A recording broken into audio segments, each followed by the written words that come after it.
안녕하세요. 책 읽어주는 이한이 할아버지입니다. 오늘도 하루 5분 뇌태교동화 한 편을 읽어드리겠습니다. 오늘 읽어드릴 이야기는 초대받지 못한 그림이로군요. 예전에 어느 소도시의 미술관에서 2계절가량 경비 아르바이트를 하며 지낸 적이 있습니다. 고가의 작품이 전시된 것도 아니고 관람객도 드문 탓에 대체로 무료하고 적적한 편이었죠. 늦은 밤 텅 빈 미술관 마당에 앉아 별을 보고 있노라면 문득 리브롱산의 양치기가 된 기분이 들기도 했습니다. 2달째 접어들던 어느 날 아침이었습니다. 미술관 문을 열고 나서 잠시 화장실에 다녀왔더니 복도에 엉뚱한 그림들이 다닥다닥 붙어 있더군요. 선도 삐뚤삐뚤, 형태도 색깔도 제멋대로인 엉터리 낙서들이었습니다. 누가 이런 짓을? 잡고 보니 10살짜리 소녀였습니다. 녀석은 어느새 2층 복도까지 올라가 스카치 테이프로 열심히 그림을 붙이고 있었습니다. 따끔하게 혼을 내주려는데 소녀가 말했습니다. 이 그림들은 전시될 자격이 충분해요. 당차고 맹랑한 소녀였습니다. 어째서? 봐요.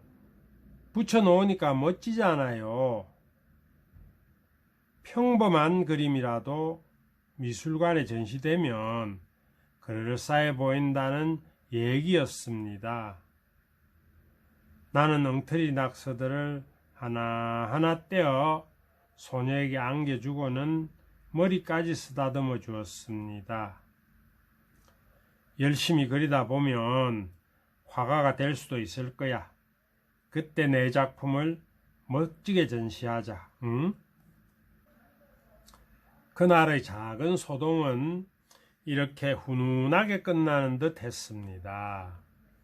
하지만 이튿날 아침 갤러리 입구의 커다란 게시판에 또 그림이 붙어 있었습니다.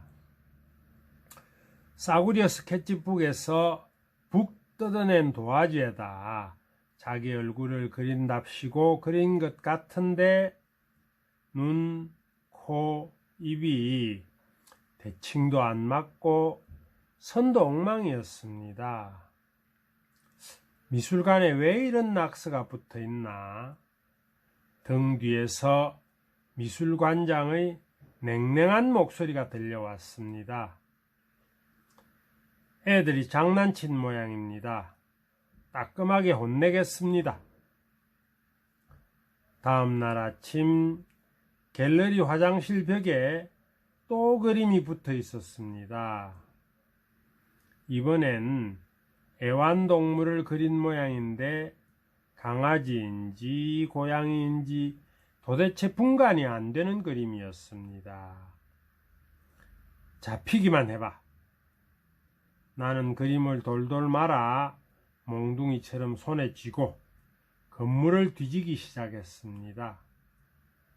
하지만 소녀는 벌써 내 빼고 없었습니다.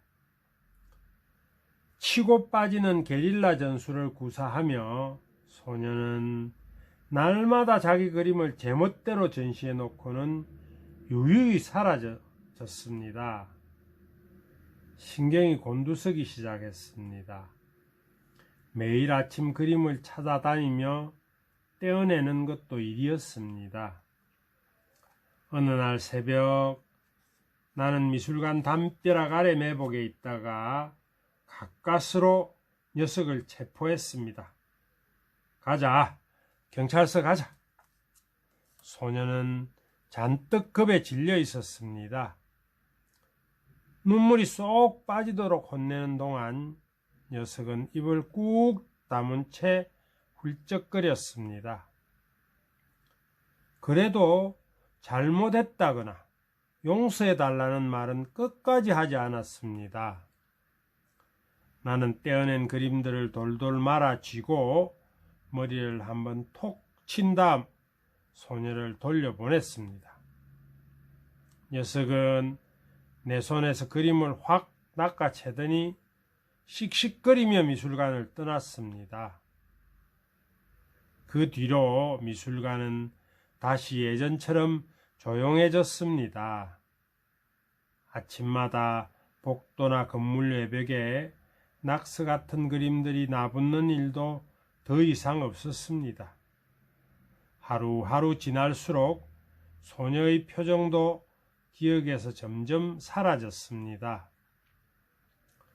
그로부터 한두 달쯤 지난 어느 월요일, 나는 모처럼 공원을 산책했습니다.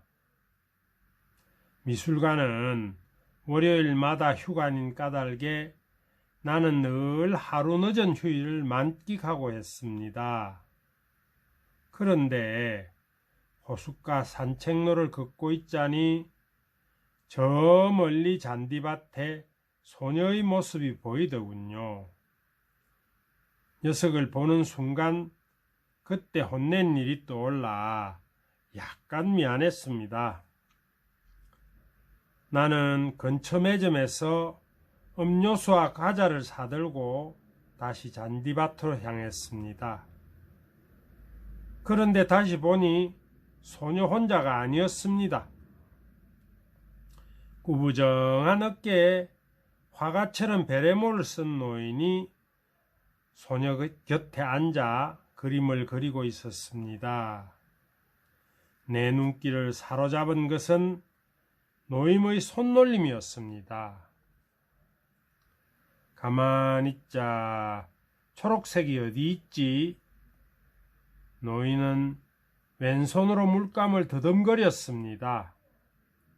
아이 참, 왼쪽 끝에서 두 번째. 소녀가 가르쳐주자 노인은 그래 맞다 하며 붓으로 초록색 물감을 살짝 찍더니 스케치북으로 가져갔습니다. 소녀는 좀 더 오른쪽으로, 약간 위로, 거기야 거기 하면서 위치를 알려주었습니다. 노인은 시각장애인들이 사용하는 까만 선글라스를 끼고 있었습니다. 나는 바람이 불어오는 곳으로 자리를 옮겨 앉았습니다. 그리고 노인과 손녀가 나누는 대화에 귀를 기울였습니다. 바람 덕분에 두 사람의 목소리가 또렷하게 들려왔습니다. 하늘은 지금 어떤 색깔이지? 푸르죽죽해. 구름도 있고. 구름은 어떤 모양인고? 꼭 할아버지 이불 같아. 그럼 이런 모양이겠구나. 할애비가 제대로 그렸니? 비슷해. 나무는 어떤 느낌인고? 이파리가 막 춤을 춰. 아기 때 내가 추던 것처럼? 기억이 안 나거든. 그날 오후 나는 바람 부는 공원 벤치에 앉아 보이지 않는 그림들을 한참 감상했습니다. 눈을 감고도 그림을 감상할 수 있구나 싶었습니다. 깨어 있으면서 그렇게 오랫동안 눈을 감아본 적도 없었던 것 같습니다. 눈을 감는 것 역시 바라봄의 또 다른 방법이라는 사실도 그때 처음 알았습니다. 가끔은 보이지 않는 것들을 봐. 아가야, 눈을 뜨면 보이는 것들만 보이고 눈을 감으면 보이지 않는 것들도 보여. 보이는 것들만 보고 살면 세상의 반만 보게 돼. 가끔씩 눈을 감고 보이지 않는 것들을 본다면 온 세상을 볼 수 있어. 우리는 눈으로만 세상을 본다고 생각하며 살고 있습니다. 그렇죠. 보인다는 것은 눈을 통한 감각입니다. 하지만 눈을 감으면 사물의, 자연의 본질을 어쩌면 더 정확하게 느낄 수 있을지도 모릅니다. 그리고 보다 더 분명한 것은 눈을 감으면 마음속에서 무언가를 느끼고 또 다른 세상을 볼 수 있다는 것입니다. 오늘도 태교 동화를 들어주셔서 고맙습니다.